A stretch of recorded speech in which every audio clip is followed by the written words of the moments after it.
Okay, so let me take this in real quick. We do have two people showing up in this reading in the reverse. The Page of Swords, which is often an air sign, so Aquarius, Gemini, Libra, and then also the King of Cups, who is water sign, so Cancer, Scorpio, Pisces energy, and they're both in the reverse and they're right next to each other. So I get this feeling like they may be working together against you, or they may be working together and you're like a third party to them. So it could be in relationship. You could be the person on the side and you don't know it, or but more so like the Page of Swords energy is young, is very young. So this could be a child, and then the King of Cups, an adult. So you could be seeing somebody who has a child, or it could be your partner if you have a child with them. But also, I do see this dynamic at work where it's like you're working with someone maybe over a project you adore, or you are working with a project with two other people, and they see eye to eye, but you don't see eye to eye with either of them. And the thing is they're in the reverse, so they're not working in their highest energy. They're actually working kind of in a conniving, deceitful way, like the Page of Swords. Um, might just call you names and be really immature and be like, oh, are you a slowy slowpoke? Like that is what a 5-year-old would say. And we're working at a corporation. So, this Page of Swords you could find really annoying. And then the King of Cups energy could be really moody, could be emotionally all over the place, could be really like, oh, I love you, you were such a great person. And then flip on you the next minute and be like, why don't you care about me? You're never there for me. Yeah, the King of Cups, they're moody people. They're very, very moody. And they don't the thing is a lot of times they don't see it and they don't get it that they're being moody because they're just kind of ebbing and flowing with the tides of their emotion. But the reason why these two are the first thing I focused on is just what is around them, what is around them here. We have Death, Three of Pentacles reversed, the World, and Six of Cups. And so you're going to have to make some decisions. You're going to have to make some decisions on how much influence they have in your life, how much influence they're going to have in your future, and if what they have to say really reflects who you are. Okay, Three of Pentacles. They could be saying some really vicious things about you, about like your work, and they're not true. But are you going to take that in? Are you going to take that in as truth and then move on with that? Or are you going to put up a boundary, between you and these people who are not working in your best interest? And you have choices there because they're going to give you some chances to get out of that situation or to lessen your interaction with them. And it's going to be up to you to jump on that. Instead of, I do feel like some Sagittarius people are going to feel like they have something to prove, like they can handle these two. And so they're going to be like, no, I'm not stepping out. I'm going to, you Sagittarius, you guys are going to, try to puff up your feathers and be like, I'm not stepping down. But is this worth it? Because with the Death card here, it's like, that's not in your best interest. This is a Scorpio card. This is a Pluto card. Death being here is like, yeah, no, look a little deeper. Like, this is not what it's truly on the surface. Even though you're working with them and maybe you can make a lot of money, even a bonus or whatever, look underneath that and see it for the truth that this is just a little immature baby and that this is an overgrown baby. And if you put all your focus into this situation, then you're going to lose out on other people who are ready to exit your life if you don't show them some attention. Knight of Staffs. And this is a fellow fire sign. So Sagittarius, Leo, who am I missing? Sagittarius, Leo, Aries. Like there's somebody here who wants your attention, who's worthy of it. And so you need to step up into that and say, oh my gosh, you're awesome. I'm so sorry. I've been so sidetracked with some babies. and there's a future with them. There's a future with them that and there's this connection. It's like you look in their eye and it's like zap, yep. It's passionate, it's energetic. You feel alive with them. And if you're in a really solid relationship, and so you're not even in this realm of looking for somebody, this is you. This is a Knight of Staffs. This is you. Fire. Get out of that situation so you can start a new beginning. And you have to take those steps to get to your future, to get to the world, which is like, this is the end and the beginning, 21.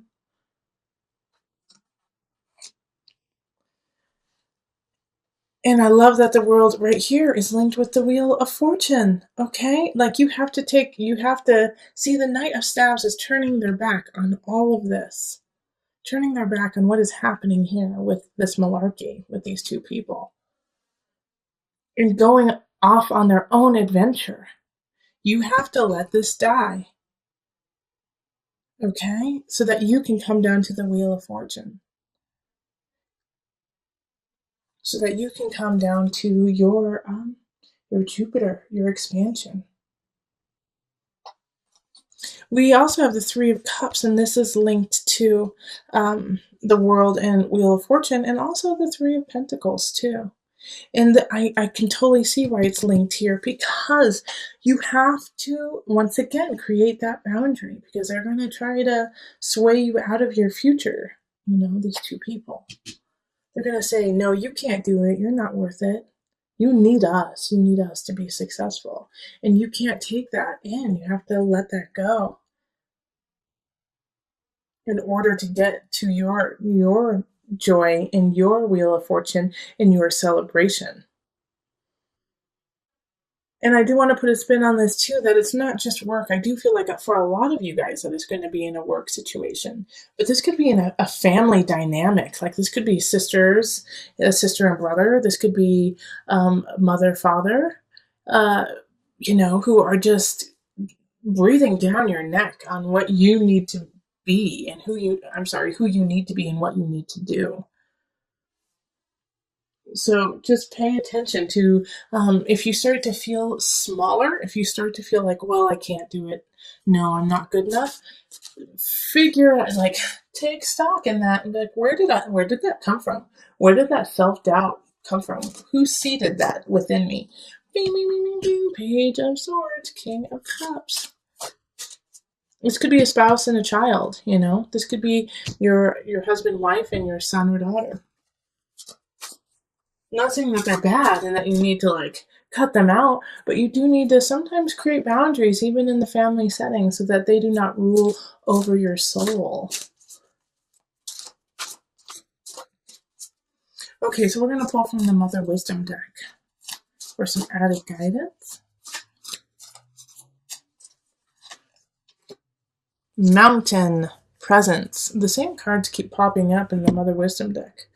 I'm pretty sure another sign got this. Mountain. All right, let me read you just a tidbit from it. But stay strong like a mountain. And presence. This really speaks to also the collective reading of looking forward. Children live like the Buddha. For them, the present moment is the only moment. They embrace what life offers breath by breath. One moment a child may be awash in tears and the next chasing a butterfly. With each experience of the present, we too have the opportunity to be more fully alive. Where are you in the here and now? Are you worrying about a note that came home from your son, or have you escaped into a fantasy of another kind of life? If so, Mountain asks that you return to the present. Presence gives us a much-needed still point. Shifting seasons and fleeting lives circle Mountain's immovable mass. Her sure center serves as a world axis connecting the earthly plane to the heavenly realm. Around the world, mountains inspire worship and demand mindfulness. When you draw this card, let presence become your practice. The ascent of mountain's steep slope serves as a walking meditation. If you are not present, you will slip and fall. If you fixate on conquering the peak, you will miss the flowers along the trail. Cultivating an awareness of each step allows anxieties to drift away. By the time you reach the top, a rarefied silence will quell any lingering agitation. Poised between heaven and earth, this is the best place to fall in love with presence, your own divine beingness that exists only in the now. Okay, but we have the Queen of Pentacles, and they're, the center of the remainder of November. So this is an Earth sign, Virgo, Taurus, Capricorn energy.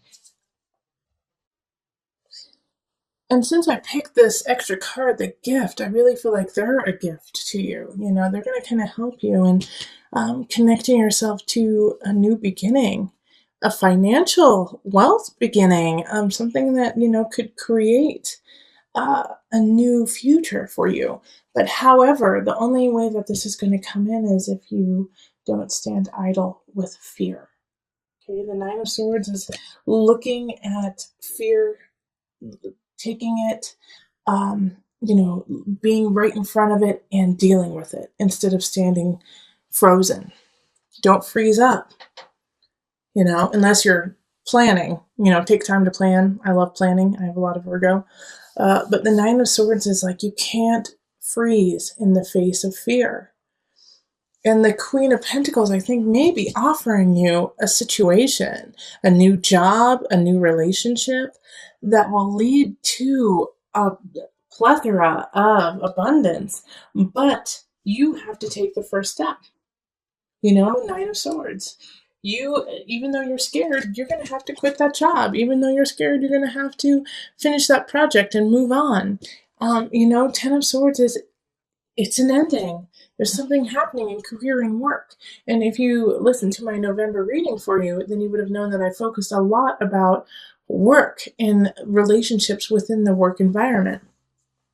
And so this is saying, yeah, it's time to let it go. Something's not working. You gotta cut ties so that you can have this gift come in. And I know it's going to be hard because in relationship, there's some people who don't have your back, who are not like, okay, follow your heart, follow your dream, go for it. They're like, why the hell would you leave such a good job? You've got benefits, it's 9 to 5, it's easy to do. Why would you leave it? You're throwing away a good situation. And, there's always going to be somebody who's against you. There's always going to be somebody who's against what you believe and what you need to happen in your life. Now, with this, though, as you are leaving, this is the Virgo in me talking to you, and maybe I am your Queen of Pentacles right now, like, go for it. However, make a plan. However, when you leave, don't leave willy-nilly and be like, oh, I'm just going to leave it. Come 100% up to Source. Source gave you a body. Source gave you a mind. Source gave you a heart and intellect. Use it. Okay? When people say, it does kind of drive me crazy when people are like, I'm just going to leave it up to God. If this is your life and God gave you this beautiful vessel and gave you this beautiful heart and this beautiful mind and this beautiful spirit, how dare you not use it? How dare you stand idly by and just be almost passive, be, I hate to say it, lazy? God didn't give you this vessel to sit around. God gave you this vessel to make a change, make a positive shift for you and around everyone around you. So don't slap God in the face by saying, I leave it to you. I'm not going to do anything. No, step up. Listen to your heart. I always say that. Listen to your spirit. Let God guide you into action. Okay, that is so important. That's why this gift is popping up. You have been given this gift of you, this gift of being. What are you going to do with it? Because you have a new beginning happening, but if you're too scared to look it in the face and actually take the first step forward, it will be taken away from you. All right, so let's call on the angel cards just to wrap it up and bring it all together. Archangel Michael. Yeah. All right. You're working very closely with this powerful archangel who's protecting and guiding you through this situation. You have guidance, you have protection. Go for it, Sagittarius.